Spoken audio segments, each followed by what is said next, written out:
Kentucky basketball took a massive hit against Georgia on Tuesday night, and they really need this game tonight against Mississippi State. But is this just simply another bad matchup for Mark Pope and the Cats?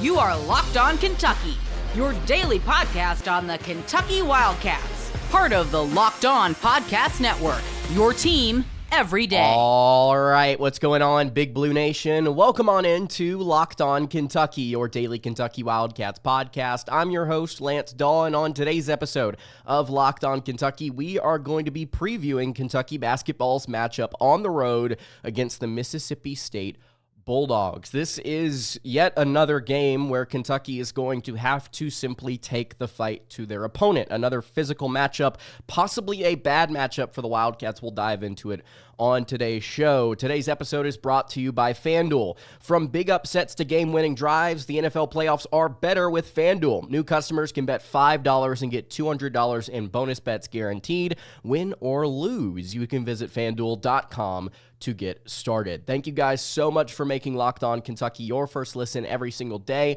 Want to remind everyone out there that we are free and available on all platforms. And if you are watching on YouTube, I would greatly appreciate it if you subscribe to the show. If you're listening on podcast, I would appreciate it if you subscribe there as well. All right.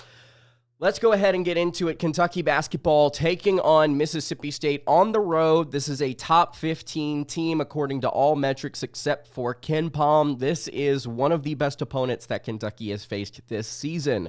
One of the most balanced opponents, sitting at 14-1. They have the nation's fifth longest winning streak at 8 straight wins. They have started off SEC play 2-0 with wins over South Carolina and Vanderbilt, arguably two of the weaker opponents in the SEC, but still very impressive victories against both of those teams nonetheless. They absolutely dominated South Carolina 85-50, and then they went on the road and just simply shut down Vanderbilt 76-64.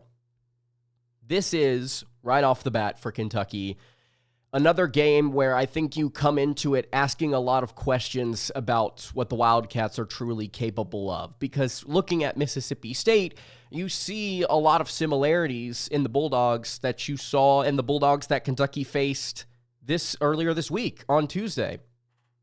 The only question for me is, will Mississippi State be allowed to be as physical as Georgia was? You start asking more questions.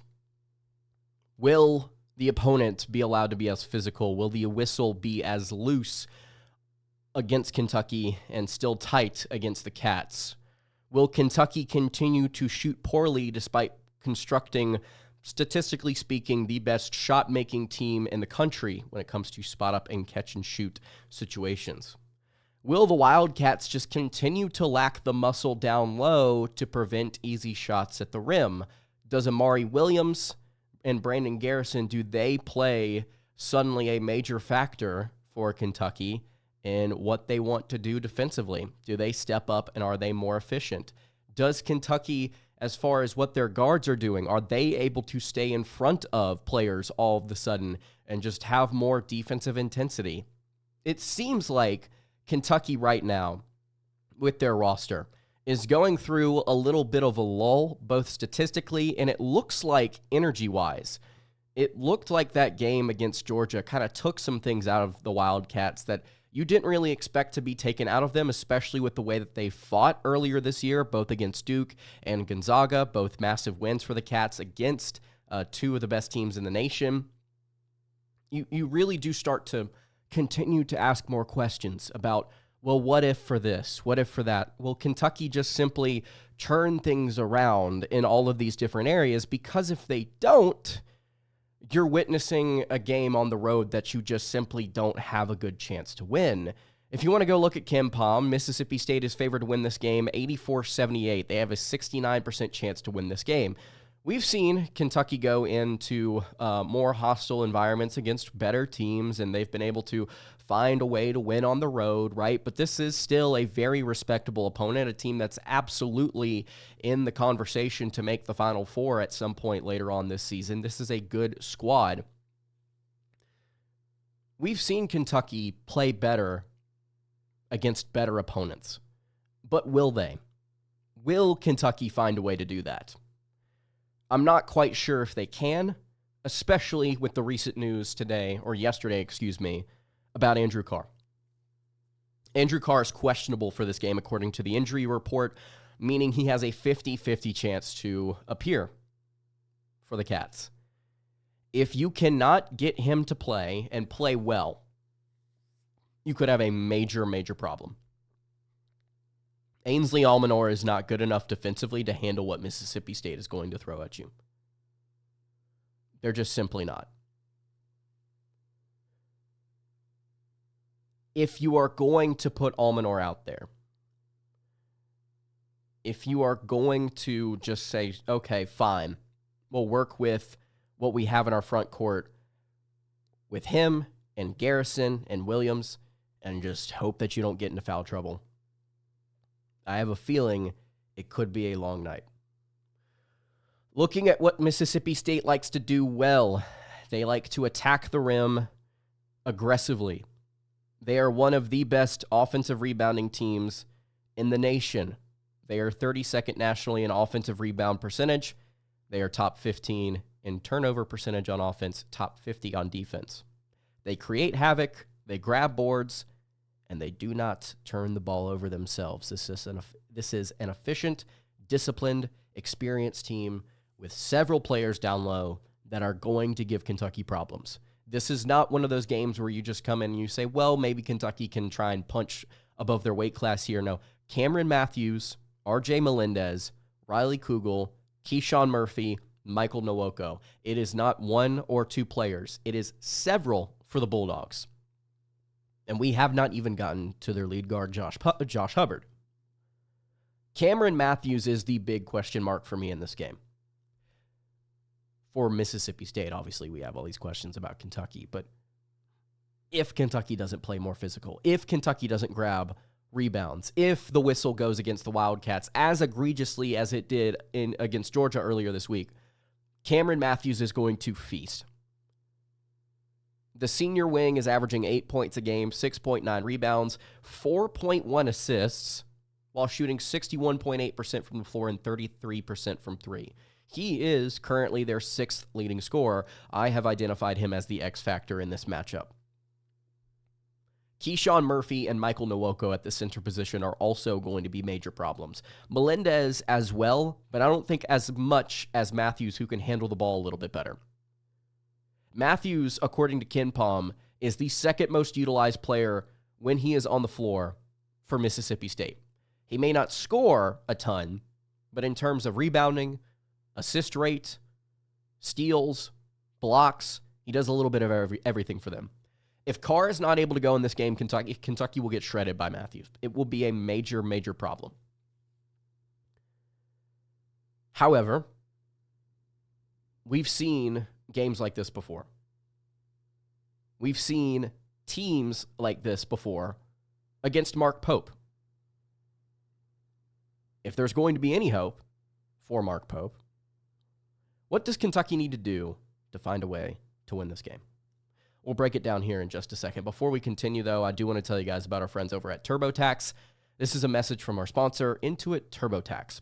Are you tired of the endless waiting, wondering, and worrying about your taxes? Well, now that's a thing of the past. You see, taxes don't need to be complicated or stressful because TurboTax is here to change the game by matching you with a TurboTax expert who can get to work on your return right away. There's no more waiting for answers, no more wondering if you're missing out on deductions. Whether you've got one form or 20, TurboTax experts give your taxes the undivided attention while you get real-time updates on their progress so you can focus on only what matters. You don't have to lift a finger, but you'll get the peace of mind knowing that your taxes are being handled by the pros.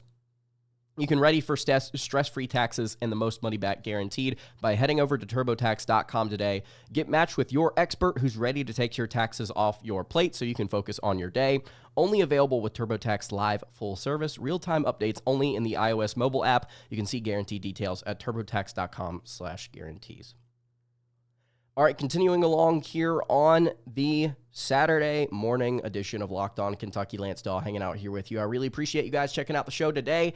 If you have not subscribed to the YouTube channel or the podcast feed, I would greatly appreciate it if you did so. A little bit of a different kind of preview here today. Instead of throwing all these numbers at you, instead of kind of going into the analytical, seeing what works well and what doesn't. Obviously, we mentioned a couple of numbers. This really does feel like a vibes-based thing for me right now with the way that Kentucky is playing because of the things that they simultaneously can and can't control. The officiating, which was just, again, I don't want to have to get worked up over it again. It is the worst officiated. It is the worst officiating performance I have probably seen in my life.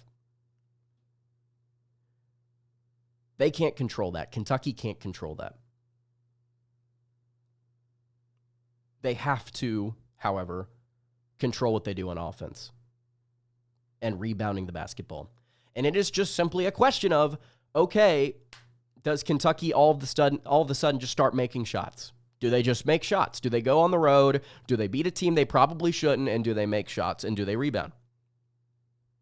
That is the question. We've seen it before with Mark Pope.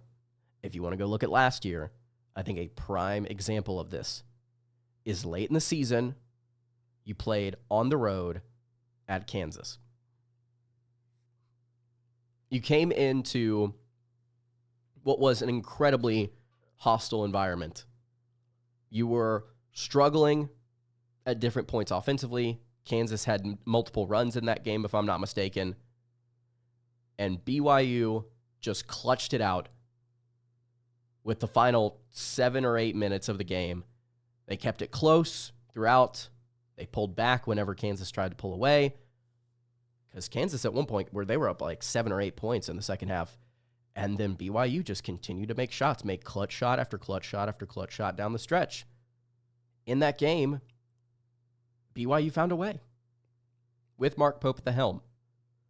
Kentucky, twice already this season, has just found a way with Mark Pope against arguably two significantly better opponents in Duke and the Zags. BYU shot 38.2% from three in that game. It was less about the efficiency and more about, as Mark Pope likes to continue to say, the volume. BYU made 13 threes against the nation's number 20 defense, according to Kim Palm, is the nation's number 20 defense. You could see potentially a similar result for Kentucky here, where Mississippi State, they're really good on both sides of the ball. Like Kansas, they rebound, they shoot, they get to the rim, they finish with efficiency, right? Kansas was pretty dang good at that last season. Mississippi State, number 26 nationally in adjusted defensive efficiency. By the way, in case you don't know, Chris Jans, we'll go ahead and mention it. We normally do for previews. Spent 1 year at Bowling Green as the head coach, and then spent 5 at New Mexico State. They were very, very, very good. New Mexico State was during his time there. Methodical and slow. And for the first 2 years at Mississippi State, they've kind of been similar, at least to his New Mexico State teams. But this season, the tempo is a little different. They play with much more tempo on the offensive side of the ball, and they're just overall a much better shooting team. I mean, they're still not great. It's 34.2% from beyond the arc, but it's still very good overall.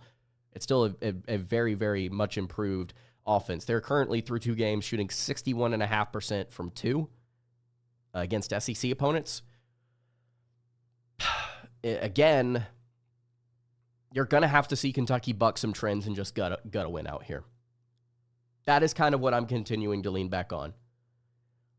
You have to see the ball go in the hole for your volume shooters. And I think that starts with Jackson Robinson. Robinson's shooting 29.5% from 3. 95 attempts, which is tied for the most on the team. Brea shooting 47 of 95, which is 49.5%. 20% better. The answer is no, by the way. You can't start Brea over Robinson because defensively things just fall apart, according to Evan Mia. You can't do that. Robinson, I don't really know what to make of it. Kentucky has a really good point guard. They've got a really good shooting guard in Dawe. And their third scoring weapon, arguably the biggest scoring weapon, was supposed to be Jax. You were supposed to say, okay, well, you've got a defensive guard, 2 defensive guards, and Jack's going to be the one to light it up from 3. He's not. He's just played poorly. There's no other way to put it. I hate to sit here and criticize individual players on this team. If he was playing the way that he was expected to play coming into the season, Kentucky might not have lost. They would have beaten Clemson on the road for certain. I think if he was able to step up, they would have made it more competitive against Ohio State. That was a 5-point game in the second half, and they probably wouldn't have lost to Georgia if he was able to do anything more than go 1 of 5 or 1 of 6 from 3. It's disappointing. It's just bad. I don't expect a turnaround here. This is a bad matchup where I think he could get manhandled physically. And at this point, a lot of what Kentucky is doing is away from home.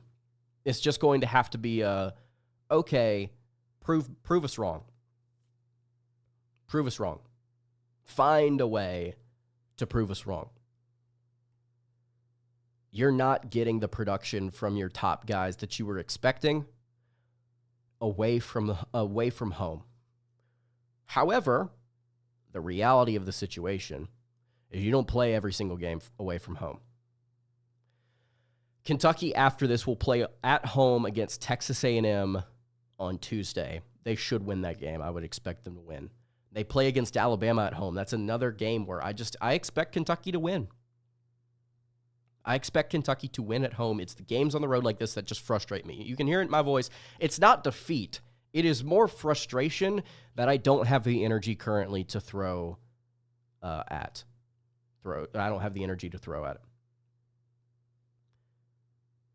Mississippi State shooting well at the rim. They've got a bunch of physical players. They've got a really, really good guard in Josh Hubbard, who would play. He would be so good at Kentucky. 5'11", 190 sophomore who's shooting 38.2% from 3. Already made 47 3-pointers this season. This kid's great. This kid's special. He's got a pretty solid assist rate. He doesn't turn the ball over. He's the leading scorer for the Bulldogs, 17.1 points. Look, he could go ballistic against Butler, who knows? But again, my concerns come back to Matthews, Murphy, Claudel Harris driving into the lane, RJ Melendez. Again, like guys like Michael Nwoko. I think him off the bench, Michael Nwoko, their backup center, could be a problem. Could be a major problem. Actually, I think he might be a part-time starter. I think he might have started some of the games this season, but Kim Pom's saying he's not starting right now. So anyway, this is a hit-or-miss team with Kentucky that was put together in a month that if they find a way to win on the road, we're going to be celebrating tomorrow. But everything to me, I try to be as objective with you guys at times. Everything to me for this game says Kentucky's going to struggle. I want to kind of talk a little bit about Kentucky being a hit-or-miss team, and I want to take a look at some of the officiating for the Georgia game. I'm not going to get too much into it, but I do want to read something to you guys. For any of you out there that want to sit here and either to me or to anybody else on the internet, if you want to sit here and question whether or not people know what they're talking about as far as officiating goes, as far as what a foul is and isn't, we're going to dive into that in just a moment. Before we do that, though, I'll tell you guys about our friends over at FanDuel. From big upsets to game-winning drives, the NFL playoffs are better with FanDuel because right now, new customers can bet $5 and get $200 in bonus bets guaranteed. That's $200 in bonus bets, win or lose. The FanDuel app gives you everything you need for your live bets, same-game parlays, and so much more. You can go over to the website. You can take a look at different betting lines around the NFL. There's obviously some major wild card playoff games, huge games, Packers, Eagles, Texans, Chargers, a lot of different really fun lines. You can go and look and see what teams are favored by, which different players have over-under props for total yardage or touchdowns. It's all very, very fun. Visit FanDuel.com to join today. Super great deal. You can get started right now with $200 in bonus bets. That's FanDuel.com. Maybe put something on while you're waiting for the Kentucky game to start. Make this playoff season unforgettable with FanDuel, an official sportsbook partner of the NFL. All right, wrapping up the Saturday, edition of Locked On Kentucky. Lance Dawe hanging out here with you. A little bit of a frustrated episode of Locked On Kentucky, a team that's going up against the number 12 team in the nation according to the net, number 17 according to KenPom, 14 according to the AP. A bad matchup, in my opinion. A team that looks very similar to the Georgia team we played on Tuesday. That's probably going to try and operate very similar to that Georgia team. Mississippi State averages 83.5 points per game. They've got two guys scoring over 10 points per game. It shows you how deep this team is. They've got so many different forwards and lengthy guards they rely on to slash and cut to the rim and finish with relative efficiency. Cameron Matthews is my X factor. If Jackson Robinson shows up, then Kentucky's going to be in this game. Fun fact for you, I believe Kentucky is... I think they've won, the last time they lost on the road to Mississippi State, I think was 2009. This is a team that Kentucky has historically dominated, and they are favored to lose this game by 6. I think we had similar frustrations last year whenever Kentucky went to play Mississippi State.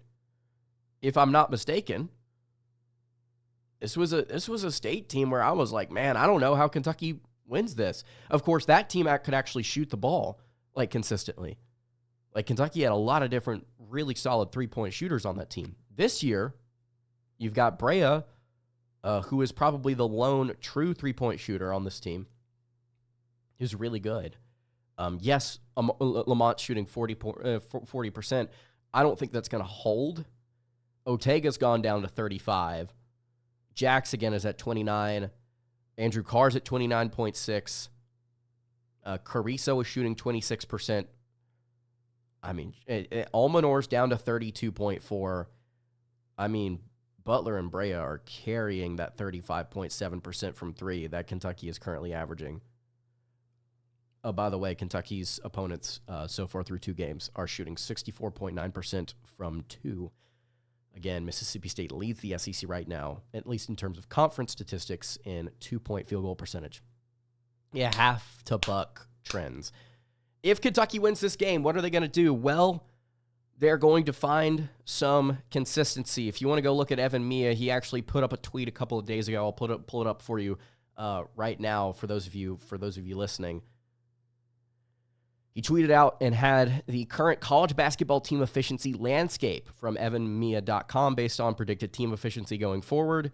Teams are in 4 tiers, he says, and you want to be up as far and to the right as possible. The top far right corner, you have title favorites, most likely to win the whole thing. They are the most balanced both offensively and defensively. They're very strong on both sides of the ball. Final Four potential, talented enough to make a deep run when playing well. Mississippi State is in this category, by the way, alongside Tennessee, Texas A&M. By the way, Gonzaga and Duke in the title favorites category. Kentucky's already beaten them on the road. This team has a high ceiling. They just haven't realized it recently. Kentucky in the hit-or-miss category. Some will make noise in March. Others will flame out. Kentucky here with UConn, Villanova, Purdue, Baylor, Wisconsin, UNC, Oregon, Ole Miss, Maryland, Michigan State, St. John's, UCLA, Cincinnati, and others. Kentucky, one of the best 1, 2, 3, 4, 5, 6, 7, 8. Not one of the 10 best offenses in the nation. But here on the chart, they are on the lower side of the defensive metrics here. I believe they're currently the second worst defensive team in the SEC. You got to start making strides on that side of the ball. Somehow, I don't know how they're going to do it. Rebound, protect the rim, make opponents shoot a lower percentage from the rim. If you can do that against Mississippi State, if State shoots like 36% or like 40% from 2 in this game, if you tell me that, I think Kentucky either wins or it's extremely close. If you can find a way to do that, that would be a miracle, and that would be incredible. Kentucky, a hit-or-miss team right now, according to Evan Mia. Find a way to buck trends. Find a way to get hot. I don't know how Kentucky's going to do it. There's not a number I can point to. Kentucky hasn't lost here since 2009. You have to find a way to buck trends. Second, the final thing I want to talk about. Kentucky's bigs need to be allowed to handle the ball with freedom. And I'm not saying that's a strategic issue. I'm not saying that's something that Kentucky needs to try and do more often. I'm saying the officials need to make that happen. You saw several times in the Georgia game where Amari or Brandon Garrison would be out at the top of the key, beyond the three-point line, and they would go to drive the ball or dribble, and Somto Cyril or Asa Newell would armbar them or put their hands on their chest or on their back. That is a foul.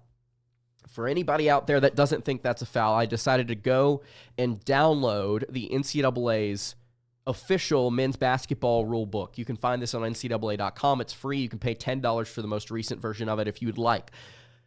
Rule 10, Section 1, personal fouls. A player shall not hold, displace, push, charge, trip, or impede the progress of an opponent by extending or bending arms, shoulders, hips, or knees other than a normal position by using any unreasonably rough tactics. Art number 4 all the way down here. The following acts constitute as a foul when committed against a player with the ball. A, keeping hand or forearm on an opponent. That's a foul. One hand is a foul.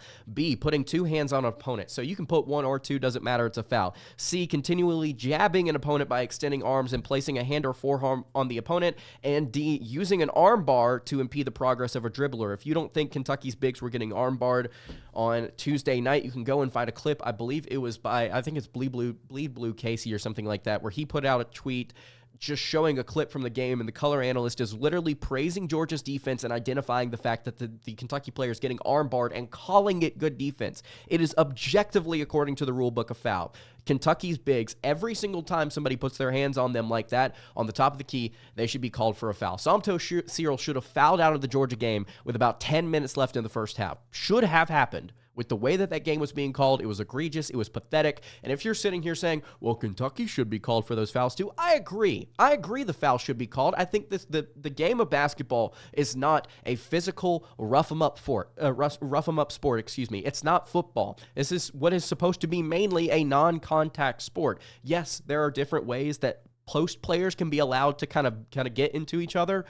You can't allow this, especially if it's a ball handler outside the three-point line trying to make a move and doing absolutely nothing other than trying to dribble with the ball. You cannot let this happen. If Mississippi State gets away with it, I may come back on here and lose my mind. Mark Pope, after the Georgia game in a press conference radio show, was talking about how he wants to learn how to use the whistle to Kentucky's advantage, right? Want to learn how to use the whistle to our advantage, and said that he would let the fans essentially take care of like what's a good and a bad call and just let them go at it online. I don't think Kentucky can take advantage of the whistle, because several times whenever they were trying to be physical against Georgia, we're calling that. Like they were, it was so objectively one-sided. And again, for anybody that wants to come on here and say, well, Georgia only had 5 more fouls, or it was only this much or this much, again, go back and watch the game. Watch the game. Stop looking at the box score. Go watch the freaking results. Some of you apparently don't do that on Twitter and in the comments section. You want to come in here and you want to argue with other Kentucky fans who are so upset about the way that the officiating has gone, period. And this is for the entirety of college basketball. This is for the entirety of college basketball. Hand checking, arm barring, pushing, shoving. You cannot do that to a ball handler and just expect for it to be a part of the sport and root for it and appreciate that. As somebody who loves the game, you cannot sit here and tell me that should continue to be a part of this sport that we care about. It is not, by the rule book, it should not be tolerated and allowed. But yet, we've got teams across the SEC that are just going to be allowed to do that. So Kentucky, whenever they have tried to do it, they can't get away with it. So I think that this just simply comes down to Mark Pope. For Mark Pope, look, it's not about learning to use it to your advantage. They're not going to let you. You're going to have to play as clean of defense as you possibly can without roughing them up. You're going to have to find a way to rebound more consistently, and you're going to have to find a way to shoot the 3-ball better. If you can't do those 3 things, you're not going to be consistent enough to win in this conference. That is flat out, full stop, the way it's going to be. On the road, it's one thing. You come back at home, maybe you can turn some of those things around. It's just, I am exasperated with the state of Kentucky because of the fact that they can be performing better than they are. And currently they're not, and it's because, again, of factors that they can and can't control. It's very, very upsetting. I'm sure a lot of you will have comments after this episode. I know I've rambled for quite some time. That will do it for today's episode. Drop a score prediction in the comments below. I think Kentucky probably loses this game by 4-12, somewhere between there. And if you want to get at me, look at what KSR is saying. Appreciate you guys tuning in. Again, if you have not subscribed to the YouTube channel or the podcast feed, I would greatly appreciate it if you did so. You can follow me on Twitter at @LanceDawe_. You can follow me on Twitter at LockedOnUK. If you've got any thoughts on this game, go hit me at LockedOnUK. I will see you all tonight for another episode of Locked On Kentucky, recapping this game. Hope you guys have a great rest of your day, and of course, God bless.